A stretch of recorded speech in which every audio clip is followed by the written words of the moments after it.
Ginette Isturi, ginecóloga y especialista en este tema, para hablar de este tema. Son los 40, la segunda adolescencia. Bienvenida a La Tisana, bienvenida a Globovisión. Un placer que hayas venido desde tan lejos a acompañarnos el día de hoy. Gracias. Y bueno, estamos por supuesto encantados con tu presencia. Gracias a ustedes, a tu televidencia. Aquí estoy, pregunta todo lo que quieras. Ese tema me llamó la idea muchísimo. Es contribuir. Ese tema me llamó muchísimo la atención. Los 40, la segunda adolescencia. ¿Por qué llamamos o por qué este enunciado de este tema para empezar a desdibujar esto de los ciclos hormonales y metabólicos que tanto influyen en la mujer? Sí, hablamos de una segunda adolescencia porque precisamente comenzamos a transitar cambios importantes, así como ocurre en esa etapa donde la niña se va transformando en esa futura mujer que hoy día muchas somos. Y en ese sentido, pues la mujer, ya a partir de los 40 años, en camino a la menopausia, comienza también a experimentar cambios, en principio sutiles, y que luego se van profundizando en la medida en que vamos avanzando en edad y que nuestras hormonas comienzan a disminuir, y sabiendo que pues va a llegar un momento en que, como digo yo, el ovario cierra la Santa María y dice, hasta aquí llegó mi función. Pero la idea precisamente, así como ocurre en la adolescencia, es educar a esa mujer en que, bueno, es un cambio más, es una etapa más. No hay que tenerle miedo a los cambios, correcto, sino estar preparados para abrazarlos, para recibirlos. Y bueno, esa es la idea de estos espacios, donde compartiendo con otros especialistas, porque no se puede trabajar solo en esta área, lo decíamos hace rato, tras cámaras, que esto es un trabajo en equipo y que es muy valioso y eso nos permite acompañar a la mujer en este caminar. Además que es un tema evolutivo, o sea, es un tema fisiológico. Cuando hablamos de fisiológico es natural, totalmente normal. Hablamos entonces de perimenopausia, que es ese espacio, ese trecho que te lleva entre no estar probablemente en menopausia, pero acercarte probablemente a ella. Sí. Llámese menopausia, y tú puedes corregirme porque eres la experta en la materia, el cese total de tu menstruación. Así es. ¿Cuánto tiempo dura esa perimenopausia y cuáles son esos ciclos biológicos que pueden definirlo? ¿Cuáles son esos indicativos más allá de la irregularidad menstrual para las féminas? Fíjate, ese periodo de tiempo se ha estudiado de acuerdo a diferencias culturales, étnicas, a nivel poblacional, pero oscila aproximadamente entre unos 3 a 4 años antes de que desaparezca propiamente la menstruación.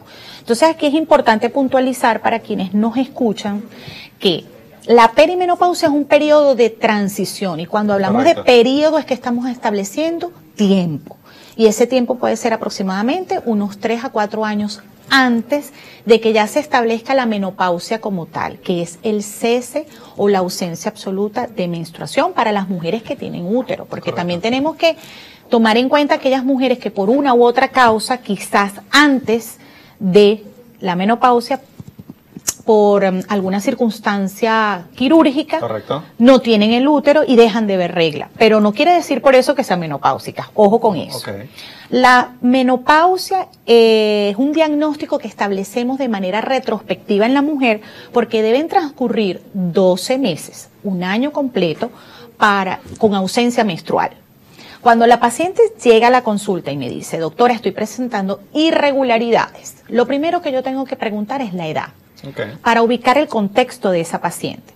Si esa paciente ya está sobre los 45, 46, ya yo entonces puedo empezar a pensar que ella ya está entrando en perimenopausia, donde una de las características más importantes son las alteraciones del ciclo menstrual.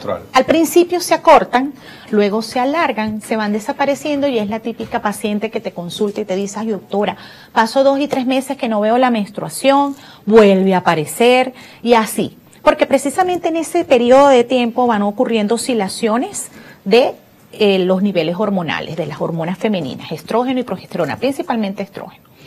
Y ya luego, cuando la paciente llega y te dice, doctora, ya tengo un año que, mire, se desapareció, ahí yo ya le digo a esa paciente, estás en menopausia. Fíjate que me das pie a la siguiente pregunta, que es la relación de las hormonas con el peso corporal.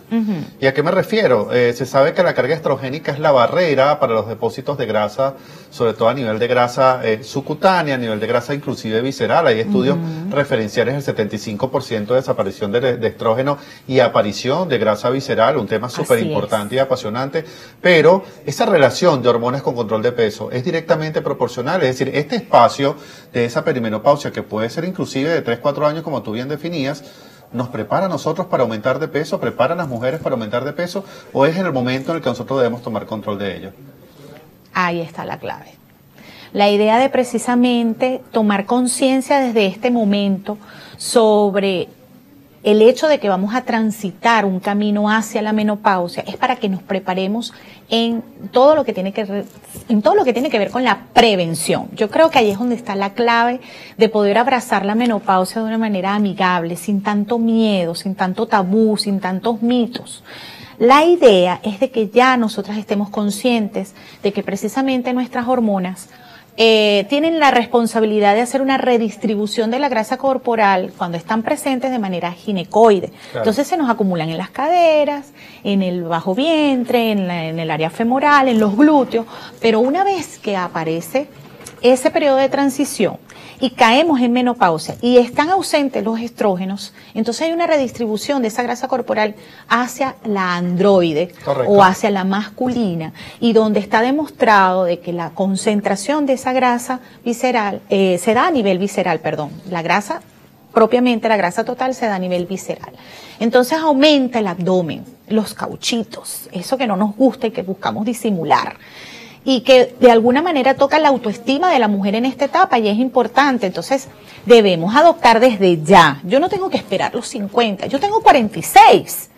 Y yo ya desde hace tiempo estoy tomando mis medidas, porque sé como mujer y como ginecólogo que tengo que hacerlo si quiero transitar los 50 y los 60 de manera saludable y prevenir las enfermedades crónicas que se desencadenan a raíz de Definitivamente hay una adaptabilidad metabólica que es inminente y que nosotros debemos ir adaptando a la paciente a medida que va avanzando, porque como dijimos al inicio, es un tema evolutivo, es un tema fisiológico y es un tema totalmente normal.